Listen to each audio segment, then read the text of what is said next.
C'est un peu pour ça qu'on se parle aujourd'hui. C'est un peu pour ça qu'on se parle. Quand vous dites elle est simple selon l'évaluation que vous en faites.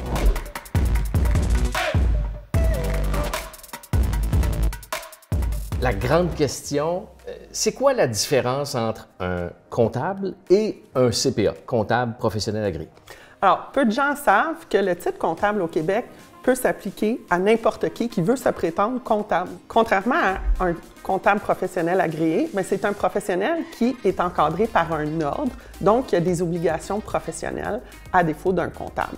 Ces obligations professionnelles-là, elles sont quoi? Bien, premièrement, de suivre une formation qui est accréditée par l'ordre. Ensuite, c'est des gens qui ont une obligation de faire de la formation continue obligatoire. Donc, un CPA qui vous accompagne dans cette démarche-là doit avoir suivi des formations pour se tenir à jour des nouvelles mesures fiscales, par exemple.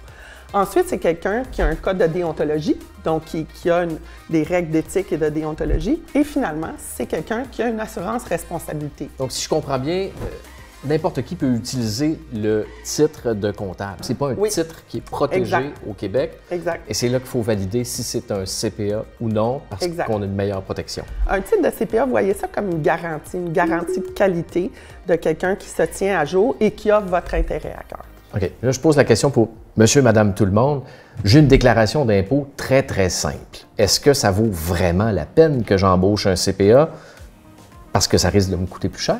Alors, quand vous dites elle est simple selon l'évaluation que vous en faites. Moi, je suis d'avis que faire une déclaration d'impôt, ce n'est jamais simple. La loi fiscale, c'est compliqué.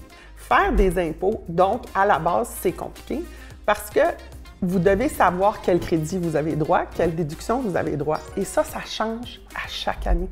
Donc, si vous ne faites pas affaire avec un professionnel qui ne connaît pas ces changements-là, qui ne connaît pas ces déductions-là, vous risquez de laisser beaucoup de sous sur la table. Donc, c'est un bon investissement, finalement. C'est un excellent investissement parce que, rappelez-vous, c'est une garantie de qualité. Vous avez un professionnel qui a fait de la formation continue, qui a un fonds d'assurance, qui a des obligations déontologiques, alors que votre mononcle, votre voisin, votre paysagiste qui devient très populaire pendant les impôts n'a aucune de ces obligations. Avez-vous l'impression que les gens la font, cette différence-là, entre le comptable et le CPA, ou pas du tout? Puis c'est un peu pour ça qu'on se parle aujourd'hui. C'est un peu pour ça qu'on se parle. On a fait un sondage dernièrement là, qui est très parlant sur ça. Et non, malheureusement, la très grande majorité de la population ne comprend pas cette distinction-là entre comptable et CPA. Les CPA, on a une sphère de pratique qui est très, très large. Donc, toujours vérifier est-ce que votre comptable est CPA, c'est facile. Sur le site de l'Ordre, le tableau, c'est public. Le tableau des membres, c'est public. Donc, vous pouvez soit nous appeler, soit le faire sur le site Web. Donc, si vous cherchez à faire, par exemple, une planification successorale, vous cherchez à faire